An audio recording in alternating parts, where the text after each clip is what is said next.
Bom dia a todos.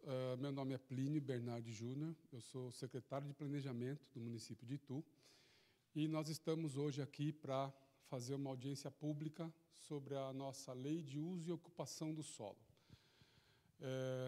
Eu sei que não é normal fazer uma audiência pública pelo YouTube, mas por conta da pandemia, né, a audiência tem que ser marcada com 15 dias de antecedência.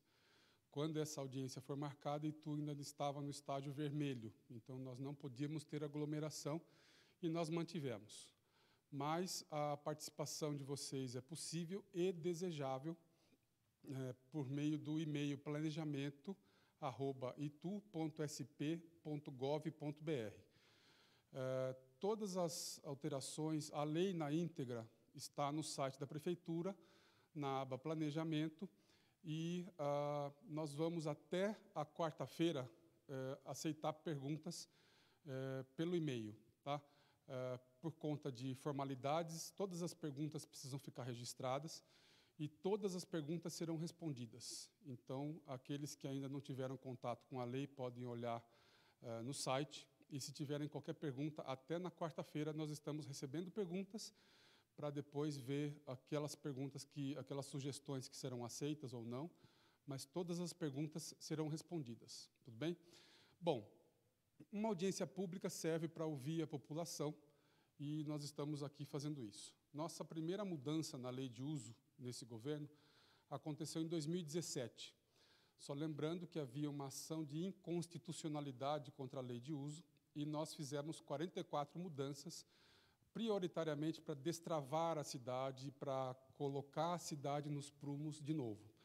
E a audiência de hoje, a lei que nós estamos propondo hoje, a mudança que nós estamos propondo, serve para adequar as novas condições que nós estamos vivendo. Nós queremos deixar a cidade preparada para quando a gente tiver a retomada do crescimento econômico. Todas as cidades do país e do mundo estão sentindo essa retração econômica. E as mudanças que foram feitas são avanços com relação às mudanças que foram feitas em 2017. Então, é assim que funciona. A sociedade vai evoluindo e a lei vai acompanhando. Então, essa nossa proposta de lei está lá no site, novamente, né? E aqueles que quiserem se aprofundar. E o que nós vamos fazer aqui é um resumo das principais mudanças que nós propusemos na lei. Essa é a segunda reunião para essa mudança de lei. A primeira reunião aconteceu em fevereiro e tínhamos marcado a segunda audiência presencial para abril.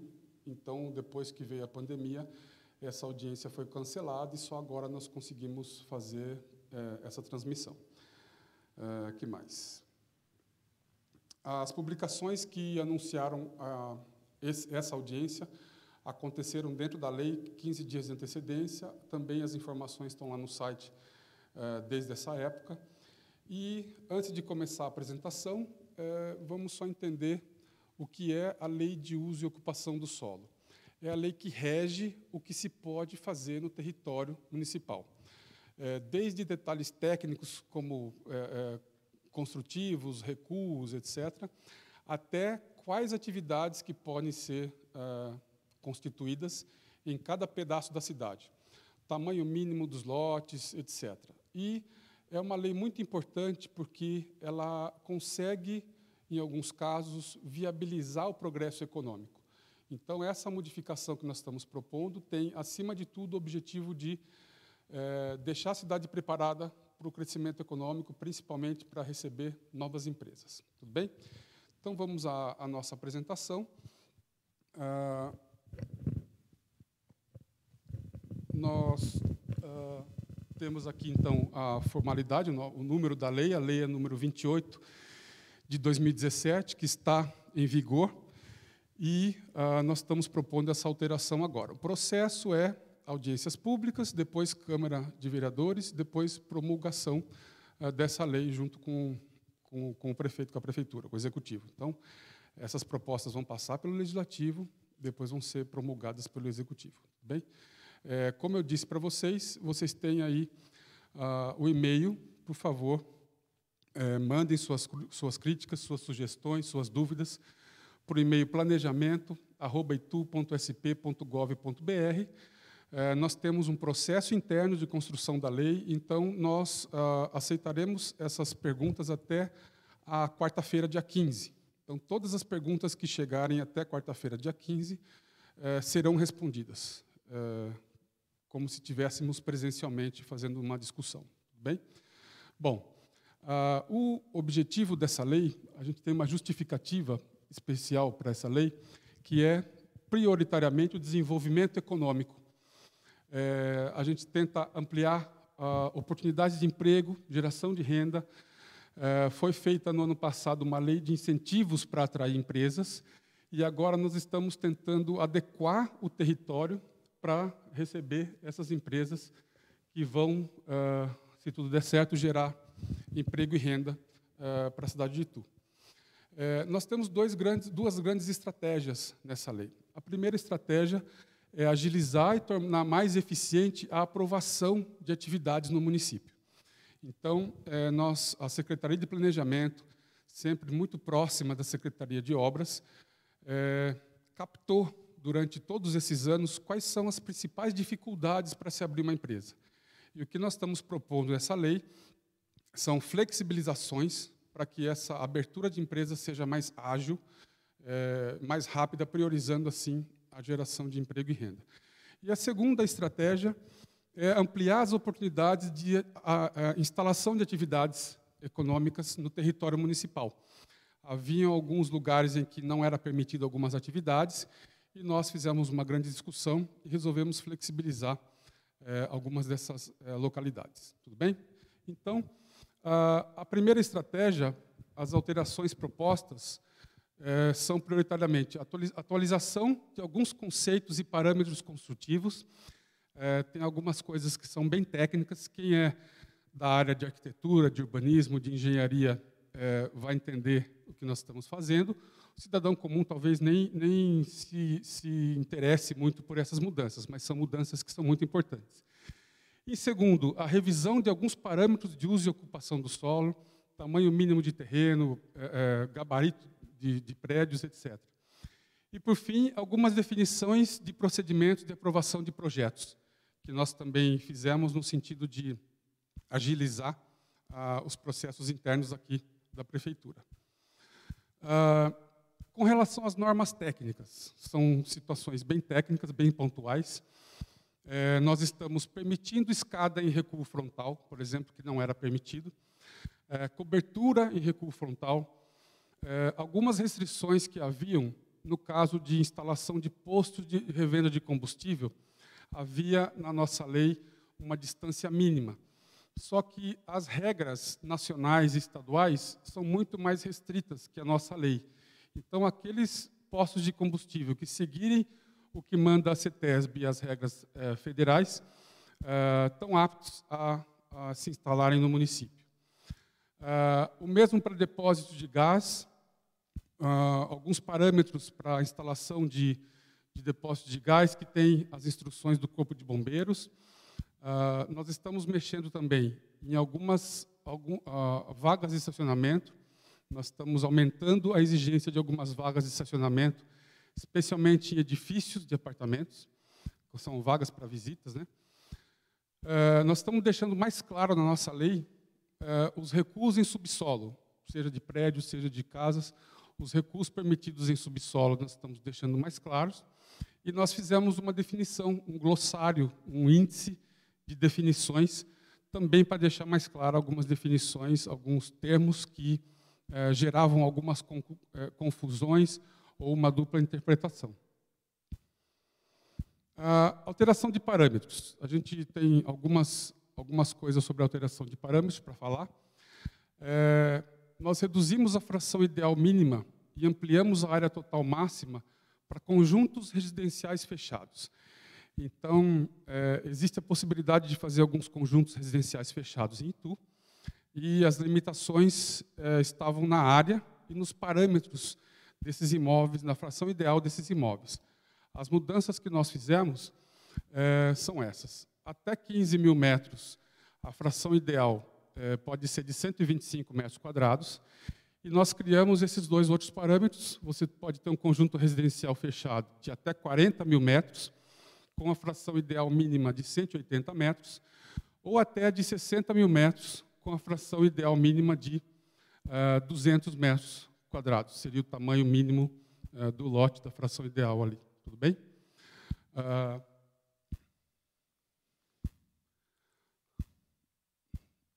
Travou a apresentação. Além disso, só pedir licença, ao vivo esse tipo de problema acontece. Vou pegar minha apresentação no papel aqui.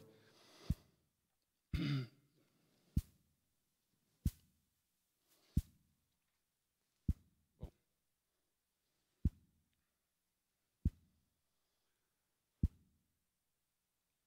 Pronto, destravou, desculpa. Nós temos também algumas mudanças no processo de aprovação. Então, alguns itens que já fazem parte do processo de aprovação vão poder ser apresentados de forma simplificada. Seguindo a tendência das cidades mais modernas do mundo, a gente vai aceitar o projeto simplificado. Nós estamos em fase de digitalização, tem várias tecnologias como o BIM chegando, então nós estamos tentando adequar a prefeitura para esses processos, para que isso simplifique ainda mais a vida de quem quer construir ou instalar uma empresa. A segunda estratégia visa ampliar as oportunidades de instalação de empresas no território municipal. Existiam algumas áreas que eram travadas, e o que a gente percebeu é que essas áreas eram estritamente comerciais ou industriais, e nós fizemos algumas mudanças exatamente para que essas áreas pudessem ser aproveitadas por aquelas indústrias ou empresas que queiram se instalar no município. Algumas ações propostas. A gente ampliou a quantidade de zonas mistas e corredores. Zonas mistas são aquelas zonas em que podem ser instaladas mais atividades. Então, quanto mais zonas mistas, mais possibilidade de se instalar uma indústria, um comércio, ou mesmo um condomínio residencial, que são as ZCCs, né? A criação de uma zona para uso comercial, nós criamos a ZCC 6, que é uma zona que daqui a pouco eu vou descrever, que ela tende a permitir alguns usos, deixar a paisagem urbana mais bonita e permitir alguns usos que são muito restritos aqui na nossa cidade. Próximo item é que a gente está permitindo que algumas atividades, alguns CNAEs, que é o Cadastro Nacional de Atividade Empresarial, né, algumas atividades que sejam permitidas na ZPR1 e ZPR2 e que anteriormente não eram permitidas. ZPR é zona predominantemente residencial. Nós temos dois tipos de ZPR, a ZPR1 e a ZPR2. Basicamente, o que muda são os parâmetros de uso, e algumas atividades não eram permitidas na ZPR1 e ZPR2, e a partir de agora serão. A liberação de atividades de produção artesanal, inclusive em zona rural. Nós acreditamos que uma produção artesanal, seja de alimentos, seja de bebidas, seja de artesanato mesmo, ela pode ser instalada em vários pontos da cidade em que hoje não é permitida. E a criação de áreas urbanas isoladas que visam regulamentar o projeto de regularização urbana que foi aprovado pelo governo federal o ano passado, e aqui no município também nós temos uma lei de regularização urbana. Então, nós fizemos algumas modificações na lei de uso para que essas regularizações tenham efeito. Na sequência, temos um desenho em que aqueles que quiserem se aprofundar novamente, esses desenhos estão todos, esses mapas estão todos lá no site. Vocês podem lá olhar com cuidado. Talvez aqui, numa audiência pública virtual, fique meio confuso, mas gostaria de pedir que todos aqueles que se interessarem, que vão no site da Prefeitura, no planejamento, e vejam com cuidado esses mapas e essas alterações que nós fizemos. Para facilitar um pouco, nós fizemos a alteração de perímetro urbano, prioritariamente próxima a Castelo Branco, que são áreas em que tem se aumentado a procura por indústrias. Nossos vizinhos, Mairim e São Roque, têm conseguido instalar indústrias próximas às rodovias, e nós fizemos uma alteração no perímetro urbano para que isso fosse possível também aqui em Itu. Com relação aos CNAEs, nós estamos permitindo a instalação de algumas atividades, especificamente onde elas não eram permitidas. Por exemplo, nós estamos invertendo algumas prioridades, certo? Casas de repouso, casa de reabilitação ou similares, elas não serão mais permitidas em zonas estritamente residenciais, nem na ZR1, nem na ZR2, nem na ZR3. Porém, serão incluídas na zona rural, que não era permitido. Casas de repouso, geralmente as pessoas pensam em chácaras, em sítios, então isso a partir de agora vai ser permitido. Vamos lá. Uma pequena trava. Mais uma vez. Opa, foi. A atividade de lavagem, lubrificação e polimento de veículos não serão mais permitidas nas zonas exclusivamente residenciais, mas serão permitidas em todas as demais zonas, só para regulamentar uma atividade que já existe em boa quantidade no município, que é a de lavagem e lubrificação de automóveis, né? Aqui nós temos nesse desenho as ZRs, a ZR1, 2 e 3. A 1 é mais clara, a 3 é mais escura, a 2 está no meio. E aí vocês podem ter uma ideia de como é que nós propusemos essa divisão. Tá? Então, o que está em colorido aí na tela são todas as zonas estritamente residenciais que nós temos no município, cada uma com seu parâmetro diferente. Certo? Bom, alguns usos que hoje são limitados a indústrias e ZCC3 vão ser permitidos, porém, inclusive para MEIs, e serão autorizados nas zonas predominantemente residenciais. Então, nós vamos permitir que sejam feitas na ZPR1 e ZPR2 algumas dessas atividades que antes eram proibidas, lembrando sempre que, de onde surgiu essa proposta? Nós temos a Secretaria de Obra que recebe centenas de estudos de viabilidade, solicitações de viabilidade por semana. E o que eu e o secretário de Obras, Eduardo, tivemos feito nos últimos anos foi: vamos analisar todas as recusas de viabilidade para ver quais procedem e quais não procedem. De posse de todas essas recusas, nós propusemos, discutimos com muita gente, muitos especialistas, e propusemos essas alterações. Então, algumas atividades serão permitidas na ZPR1 e ZPR2, desde que o proponente apresente um memorial de atividades, uma análise que vai ser feita por mais de um setor na prefeitura e uma autodeclaração de responsabilidade assinada pelo requerente. Nós estamos entrando no ritmo do processo do Via Rápida Empresas. Como é que funciona o Via Rápida Empresas? Você declara e a prefeitura aceita. Se por acaso você fez uma declaração falsa, a fiscalização vai lá e vai punir. Aqui é a mesma coisa. Se você quiser implantar uma empresa, você vai declarar que não gera incomodidade, que não gera poluição, que não gera barulho, etc., etc. E se você fizer uma declaração falsa, você vai ser punido. Esse método é muito mais ágil, porque você se autodeclara. E a grande maioria das pessoas são honestas e vão declarar verdades, certo? Então, quando você declara que está fazendo tudo dentro da lei, a gente já dá autorização para você começar a funcionar. Isso vai agilizar muito o processo. Como é que funcionava antes, por exemplo, na abertura de uma empresa? Você tinha até 6 meses para receber a visita do fiscal para ver se aquilo que você estava fazendo era correto. Hoje não. Hoje, para abrir uma empresa, você autodeclara que está fazendo tudo certo e já pode começar a trabalhar. Aqui também, se você declarar que está seguindo todas as regras, você já pode implantar a sua atividade. Continuando, aqui são as zonas em que estão as ZPR1 e ZPR2. As zonas ZPR1 e 2 são predominantemente residenciais, ou seja, é possível ter alguns outros tipos de comércios na ZPR1 e 2, mas elas são predominantemente residenciais, mas não exclusivamente residenciais. Então, nessas zonas, se não houver incomodidade, se não houver barulho, se não houver poluição, se não houver um grande aumento de trânsito, algumas atividades que eram proibidas agora vão passar a ser permitidas, para exatamente poder preparar a cidade para o crescimento econômico. Nós estamos ampliando as ZCC3 e a ZI. A ZCC3 é a zona de corredor comercial do tipo 3, em que podem ser instaladas pequenas empresas, pequenas indústrias, inclusive, E a ZI é a zona industrial. Como nós vamos viver um momento de crescimento econômico, espero, em breve, nós resolvemos flexibilizar algumas áreas da cidade para permitir as ECC e a ZI. Aqui tem alguns exemplos, né? Nós temos aqui nas Chácaras Reunidas IP, nós tínhamos umas ECC 4 ali, nós passamos para umas ECC 3 e também ampliamos o tamanho da ZI.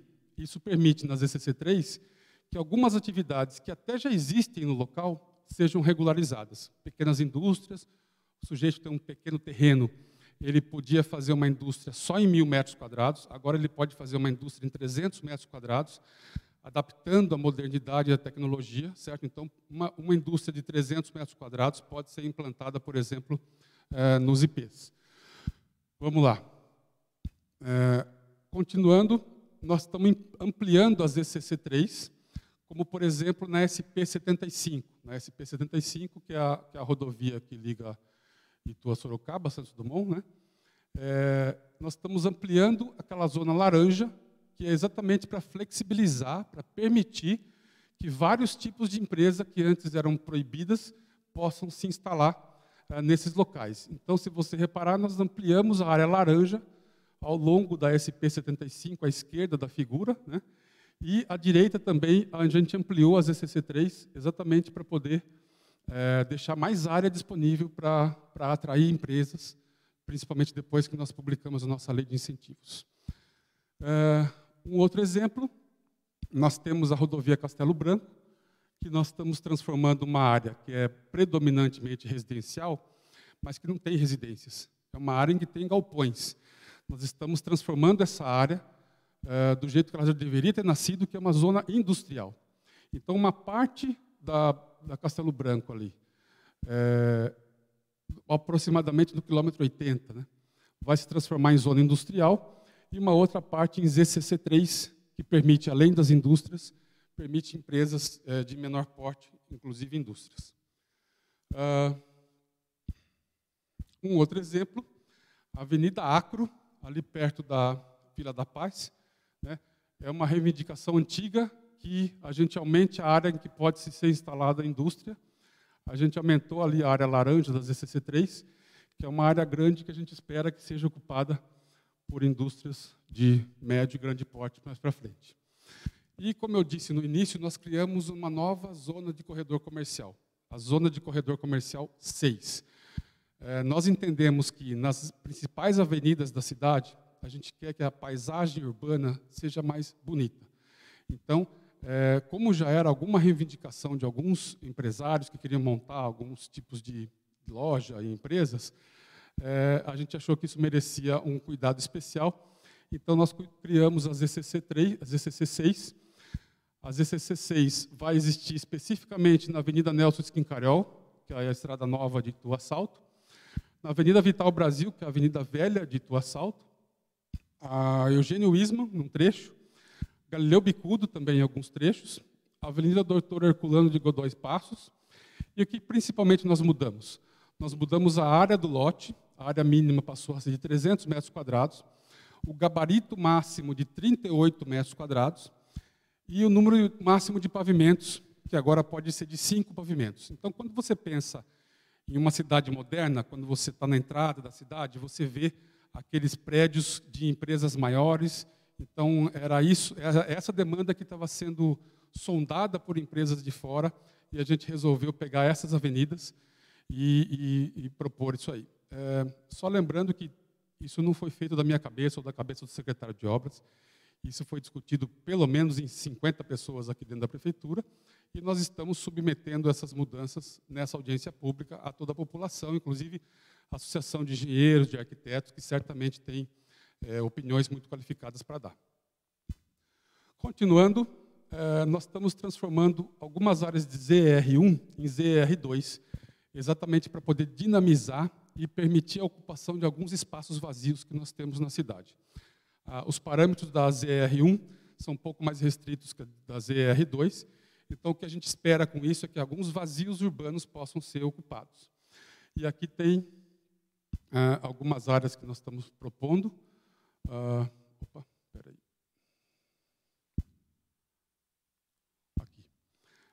tem o atual e o pretendido, de ZR1 para ZR2. Talvez na imagem fique confuso, mas, de novo, vocês sintam-se convidados para entrar no site e pesquisar. Nós fizemos expansão de algumas áreas de ZR1 para ZR2.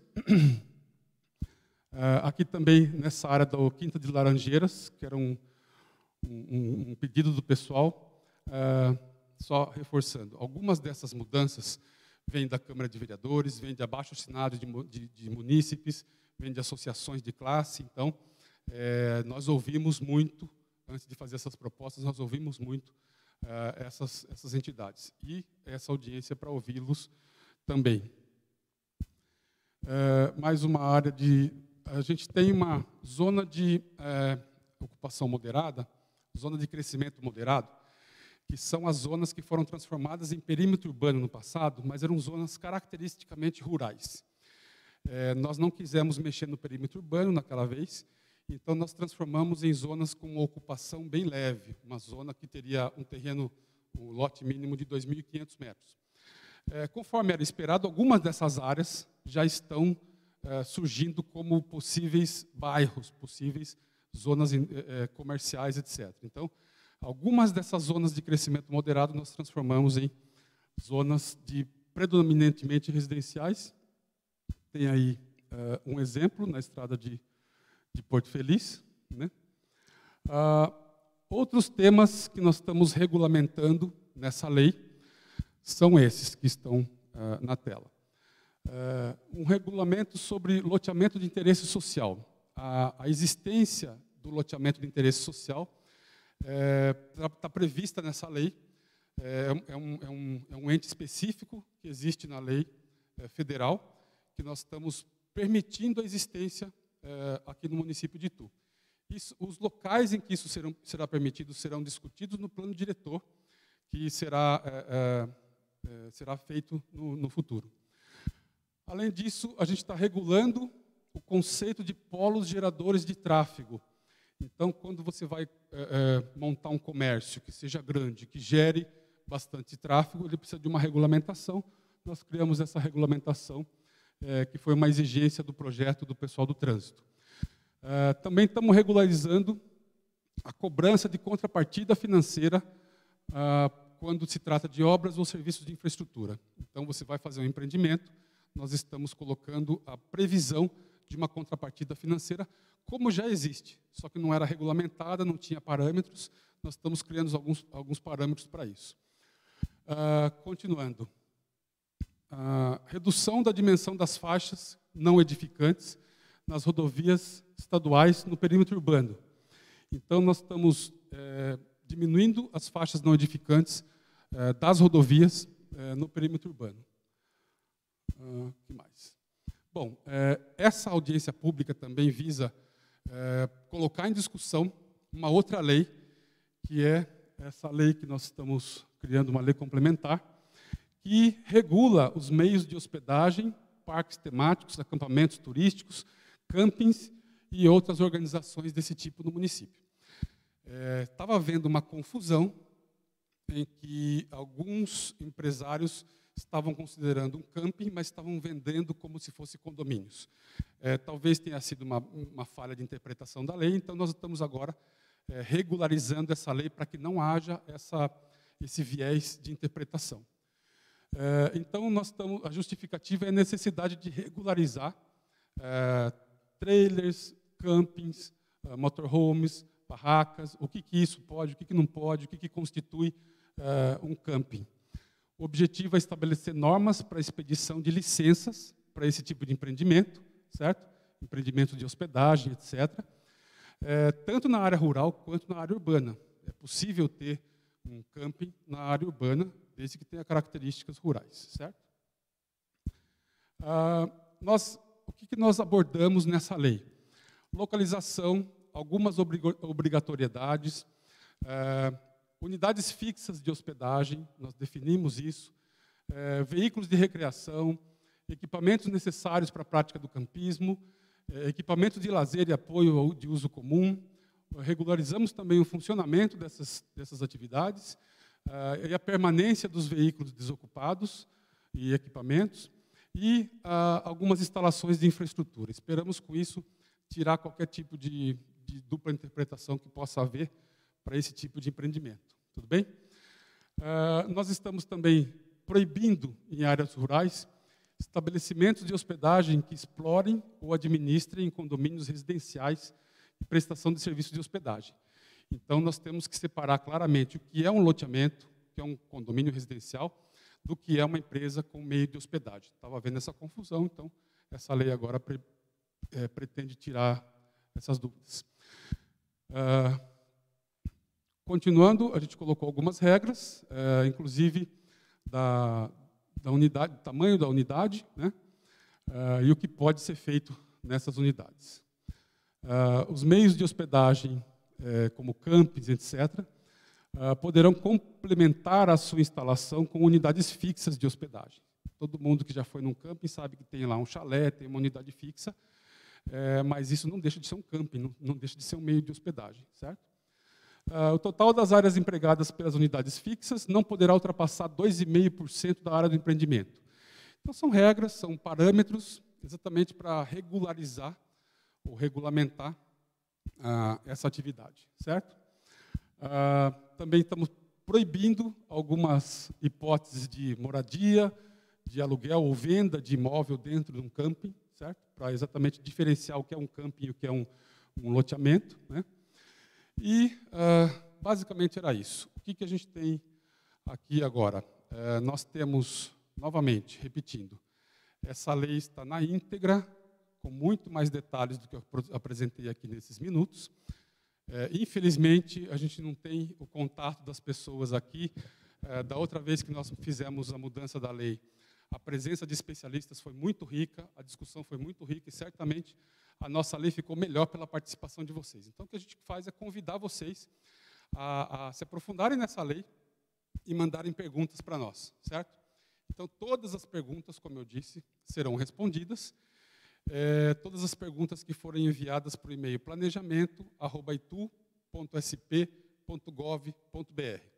Nós pensamos numa forma de fazer isso agora durante a audiência, mas o WhatsApp da Prefeitura recebe 18 mil mensagens por dia. Para a gente filtrar o que seria específico da lei seria muito complicado. E os comentários no YouTube também, todo mundo sabe que quando está tendo uma live, aqueles comentários correm de uma forma muito rápida. O e-mail fica registrado. A gente acha que a melhor forma é que o e-mail fique registrado. Vocês podem rever essa apresentação que vai ficar no YouTube da Prefeitura quantas vezes quiserem. Vocês vão poder também acessar a lei e fazer perguntas.